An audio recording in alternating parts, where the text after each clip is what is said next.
Hello friends, welcome to रोशन की class YouTube channel. आप सभी का आज की सूक्ष्म शिक्षण योजना यानी कि माइक्रो टीचिंग लेसन प्लान में बहुत बहुत स्वागत है। आज की इस वीडियो में हम देखने वाले हैं प्रस्तावना कौशल। और ये हमारा प्रस्तावना कौशल कक्षा 8 में भी काम आएगा। अगर आप कक्षा 8 के लिए सूक्ष्म शिक्षण पाठ्य योजना बना रहे हैं, कक्षा 9 के लिए बना रहे हैं या कक्षा 10 के लिए बना रहे हैं, तो तीनों क्लासेस में आपका ये काम आएगा। तो पूरी वीडियो को बहुत ध्यान से देखिएगा। आज की वीडियो देखने के बाद आपको सूक्ष्म शिक्षण पाठ्य योजना में प्रस्तावना कौशल बनाने में कभी भी कोई दिक्कत नहीं आएगी। तो चलिए दोस्तों, शुरू करते हैं आज की वीडियो। यहाँ पे आप देख सकते हैं सबसे ऊपर आपको सूक्ष्म शिक्षण पाठ्य योजना या फिर सूक्ष्म शिक्षण योजना लिखना है। जिस तरीके से यहाँ पे लिखा गया है, आपके विद्यालय में जो कहा जाएगा, अगर सूक्ष्म शिक्षण पाठ्य योजना कहा जाए तो सूक्ष्म शिक्षण पाठ्य योजना लिखिए, या फिर सूक्ष्म शिक्षण योजना लिखने के लिए बोला जाए तो सूक्ष्म शिक्षण योजना लिखिए। उसके बाद आपको विद्यालय का नाम लिखना होता है, जिस विद्यालय में आप सूक्ष्म शिक्षण यानी कि माइक्रो टीचिंग करने के लिए जाएंगे। उसके बाद आप देख सकते हैं यहाँ पे कक्षा 8 लिखी गई है, लेकिन अभी मैंने बताया कि कक्षा 8 से लेकर 10 तक, या फिर अगर आप कक्षा 7 के लिए भी लिखना चाहते हैं तो इस टॉपिक भी आप कक्षा 7 में भी माइक्रो टीचिंग लेसन प्लान बना सकते हैं। उसके बाद आप देख सकते हैं वर्ग लिखना होता है यहाँ पे, जिससे कक्षा 8 के किस सेक्शन में आप पढ़ाने के लिए गए थे माइक्रो टीचिंग, ये पता चलता है। विषय हमारा हिंदी का है और उप विषय पद्य है। कालांश है द्वितीय। काफ़ी लोगों को कालांश में कन्फ्यूजन होता है कि कालांश क्या होता है, तो उनके लिए मैं बता दूं कि कालांश होता है पीरियड, यानी कि कक्षा 8 के जो वर्ग अ है, सेक्शन ए है, उसमें आप सेकेंड पीरियड में जाएंगे इस सूक्ष्म शिक्षण पाठ्य योजना को पढ़ाने के लिए। और यहाँ पे अवधि है 5 से 7 मिनट। जो मानक अवधि होती है माइक्रो टीचिंग लेसन प्लान की वो 7 मिनट होती है, लेकिन 5 से मिनिमम 5 मिनट दिया जाता है, और मैक्सिमम अगर देते हैं, अगर आपके विद्यालय वाले अगर आपको टाइम देते हैं तो 10 मिनट तक मैक्सिमम टाइम दे सकते हैं। उसके बाद यहाँ पे डेट लिखना होता है, जिससे ये पता चलता है कि आप किस डेट को ये माइक्रो टीचिंग आपने की थी। अगर फ्यूचर में कोई फाइल आपकी चेक करता है, आपका एग्जामिनर आता है चेक करने के लिए फ़ाइल, तो उसको ये पता चल जाएगा कि आप किस डेट को कौन सा लेसन प्लान या फिर कौन सा माइक्रो टीचिंग लेसन प्लान आपने पढ़ाया था। और अब आगे बढ़ने से पहले मैं आप लोगों से बस छोटी सी बात करना चाहूँगा। यहाँ पे 5-10 सेकंड लूँगा आपका, कि अगर आप लोगों को किसी भी चैप्टर के ऊपर लेसन प्लान चाहिए होता है, माइक्रो टीचिंग से रिलेटेड कोई भी कंटेंट चाहिए होता है, या फिर एनसीईआरटी की बुक से किसी भी चैप्टर का प्रश्न और उत्तर चाहिए, यानी कि क्वेश्चन आंसर चाहिए, तो मुझे आप कमेंट बॉक्स में बताया करिए। इतना तो आप लोग अच्छा काम करते हैं कि कमेंट करते हैं आप लोग, लेकिन कमेंट करने से पहले ये सोचा करिए कि हो सकता है पहले से कोई आदमी कमेंट किया हो जिसके लेसन प्लान के ऊपर, या फिर जिसके जो भी कमेंट किया हो, जिस चीज़ को के ऊपर उसने कमेंट किया हो, उस पर वर्क मैं कर रहा हूँ। और आप लोग ऐसे कमेंट करते हैं कि मुझे सर 5 लेसन प्लान चाहिए, 10 लेसन प्लान चाहिए, कक्षा 6 से लेकर 8 तक, या कक्षा 6 से लेकर 10 तक 5 लेसन प्लान चाहिए और कल ही चाहिए। तो ऐसे नहीं हो पाता कि आप लोग आज कमेंट करें और कह दें कि कल ही चाहिए, क्योंकि हो सकता है पहले से मैं बिजी हूँ किसी दूसरे वर्क पे, किसी दूसरे के लेसन प्लान पे, किसी दूसरे के टॉपिक पे। तो पहले तो वो उसने कमेंट किया, तो पहले तो उसका कमेंट मैं पूरा करूँगा, उसके बाद जाके आपके कमेंट को पूरा करूँगा। तो ऐसा नहीं है कि नहीं पूरा करूँगा आपका कमेंट, आपका जो आपने मांगा है पूरा करूँगा, लेकिन हो सकता है कि पहले आपसे पहले कोई और कमेंट करके रखा हो, उसका वर्क मैं कर रहा हूँ। तो सिर्फ इतना समझाना चाह रहा हूँ कि पेशेंस रखा करिए। अगर आप कमेंट करते हैं तो कम से कम 2 दिन का टाइम दिया करिए, क्योंकि काफ़ी लोगों का कमेंट आता है, तो उसके बारे में लगातार मैं करता रहता हूँ, बनाता रहता हूँ जितना भी टाइम मिलता है। आप जानते हैं कि कोई भी लेसन प्लान अगर पहले से बना हुआ है तो उसको डालने में कोई टाइम नहीं लगता, लेकिन अगर मुझे प्रस्तावना प्रश्न सोचना है, उसके प्रस्तुतिकरण के बारे में पूरा सोचना है कैसे बनाएं, तो उसमें टाइम लगता है। एक लेसन प्लान बनाने में 2-2 3-3 घंटे चले जाते हैं सोच के अगर बनाना है तो इतना टाइम दिया करिए आप लोग। आशा करता हूँ आप लोग समझ गए होंगे। अब देर न करते हुए शुरू करते हैं आज की वीडियो फिर से। अब यहाँ पे देखिए, हमारा आज का जो प्रकरण है वो साखी है, कबीरदास की रचना है साखी, इसलिए यहाँ पे कबीरदास भी लिख दिया है मैंने। प्रकरण आप साखी भी लिख सकते हैं यहाँ पे सिर्फ। और जितनी चीज़ें आपको दिख रही हैं यहाँ पे, विद्यालय से लेके प्रकरण तक, इतनी सारी चीज़ें आपको श्यामपट्ट कार्य पे भी करना होता है, यानी कि इतनी सारी चीज़ें आपको श्यामपट्ट पे भी लिखना होता है। सिर्फ वहाँ पे प्रकरण लिखिएगा, प्रकरण का नाम मत लिखिएगा, क्योंकि आपका प्रस्तावना कौशल है, तो आपको प्रस्तावना के द्वारा अपने प्रकरण को निकलवाना होता है। इसलिए इस कौशल में, प्रस्तावना कौशल में, कभी भी प्रकरण का नाम नहीं लिखते श्यामपट्ट पे जब तक बच्चों से प्रस्तावना के द्वारा अपना प्रकरण निकलवा ना लें। जब निकल जाएगा तो आप वापस आप जाके बोर्ड पे अपने श्यामपट्ट पे लिख देंगे कि आपका प्रकरण क्या है। स्टार्टिंग में सिर्फ आप प्रकरण का हेडिंग लिखिए और प्रकरण का नाम नहीं लिखेंगे, और सारी चीज़ें इतनी लिखनी होती हैं, और 5 से 7 मिनट के अंदर ही सारी चीज़ें करनी होती हैं। उसके बाद अब हमारा आता है पूर्व ज्ञान। आपको लिखना होता है इसमें।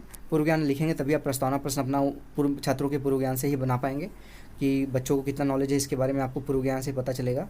तो यहाँ पे आपको लिखना है, छात्र संत कबीरदास की रचनाओं की सामान्य जानकारी रखते हैं। अब जैसे ही पूर्व ज्ञान हेडिंग लिखेंगे, उसके बाद आपको लिखना होता है प्रस्तावना प्रश्न।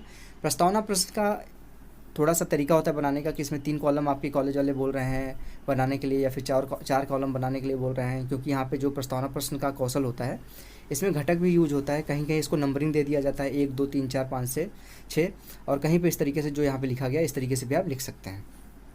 इसमें आप 3 कॉलम न बना के, मतलब अगर आप क्रम संख्या ना बनाना चाहें तो क्रम संख्या को छात्राध्यापक कथन में के अंदर लिख सकते हैं आप।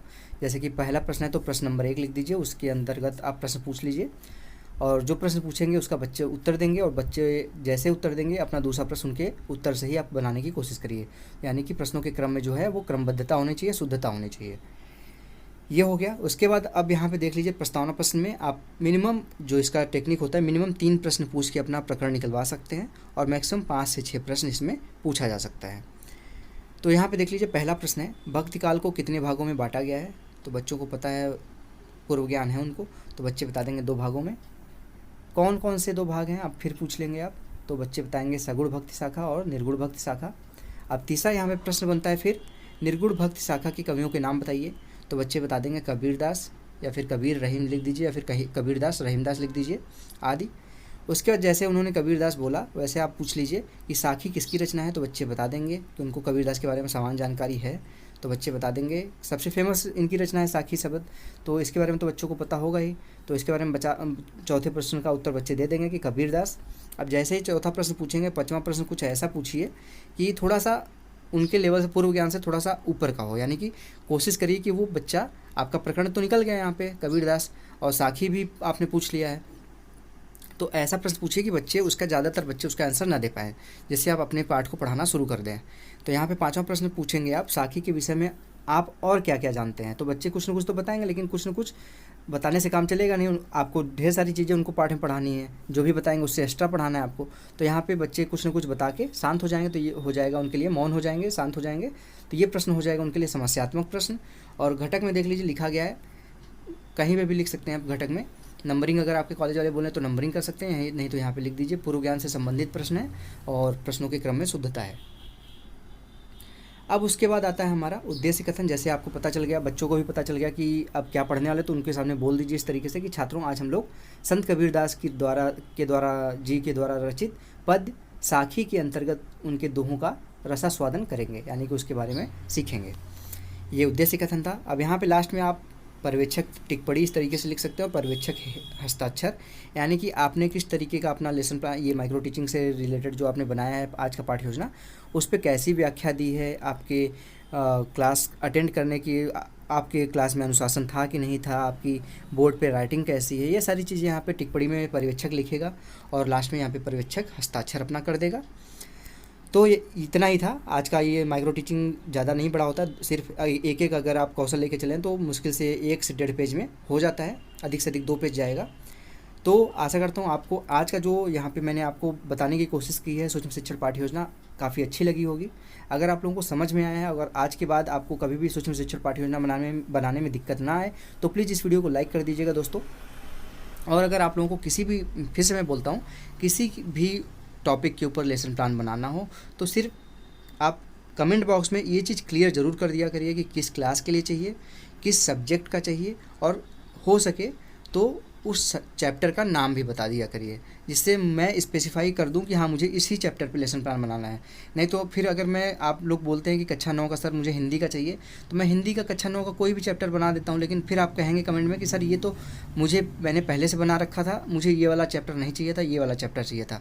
तो अगर आप, या तो आप कोई भी, मैं आपको कोई भी लेसन प्लान देता हूँ कक्षा 9 का, तब ये मत बोलिए कि हाँ ये नहीं चाहिए था।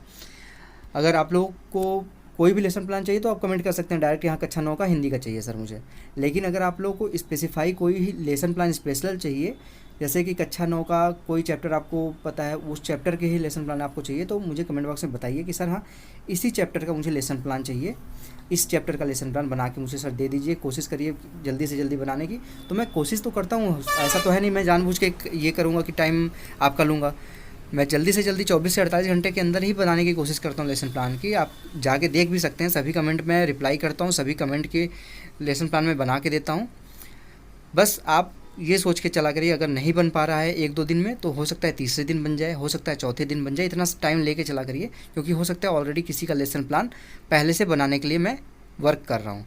तो फ्रेंड्स आज के लिए इतना ही। अगर आप लोगों को आज की वीडियो पसंद आई हो तो प्लीज़ इस वीडियो को लाइक कर दीजिएगा, और अगर अभी तक आपने रोशन की क्लास यूट्यूब चैनल को सब्सक्राइब नहीं किया है तो नीचे लाल कलर का सब्सक्राइब बटन होगा, उस पर क्लिक करके सब्सक्राइब कर दीजिए, और साथ ही साथ बेल आइकन पर भी क्लिक कर दीजिएगा, जिससे मैं आप लोगों के द्वारा मांगे गए लेसन प्लान को अपलोड करता हूँ रोशन की क्लास यूट्यूब चैनल पर, तो उसकी नोटिफिकेशन आपको मिल जाए और आपको पता चल जाए कि आपका लेसन प्लान अपलोड हो गया है।